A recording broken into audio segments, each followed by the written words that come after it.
Good morning বন্ধুরা, কেমন আছো তোমরা সবাই? আর আমি আজ চলেছি একটু বাড়ি থেকে বেরিয়ে ঘুরতে। কারণ আমি প্রায় 5-6 দিন বাড়ি থেকে বেরোয়নি। আমার প্রচুর শরীর খারাপ ছিল, জ্বর এসেছিল। তো যাই হোক, অনেক কষ্টের পর জ্বর আমার ঠিক হয়েছে। তো এখন যেটা হচ্ছে, আমার মাথা ঘোরাচ্ছে। তো অনেকে বললো যে জন্ডিস হলে নাকি মাথা ঘোরায়। তো জন্ডিসের ওষুধ চলছে। আর এই দেখো, আজকে একটু বেরিয়েছি বলে আজ বৃষ্টি পড়েছে। বেশি দূর যেতে পারিনি বৃষ্টির জন্য। বৃষ্টিতে আটকে গিয়েছিলাম আমি। তো একটা ছোট্ট রুম ছিল, তো সেখানে আমি ছিলাম।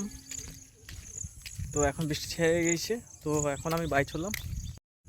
তো বন্ধুরা, তোমরা ভিডিওটি দেখতে থাকো। আমি আবার ভিডিও করবো রেগুলার। আর হ্যাঁ, তোমাদের যাদের আমার চ্যানেলটি সাবস্ক্রাইব করা নেই, তারা অবশ্যই আমার চ্যানেলটি সাবস্ক্রাইব করে দিও নতুন নতুন ভিডিও দেখার জন্য। আর যেহেতু এখন রথ আসছে, রথের ভিডিও আসবে। তারপর অনেক জায়গায় রথ হয়। তো বন্ধুরা, তোমাদের ওখানে রথ কেমন হয় কমেন্টে জানাও। আর হ্যাঁ, লাইক করতে ভুলবেন না কিন্তু।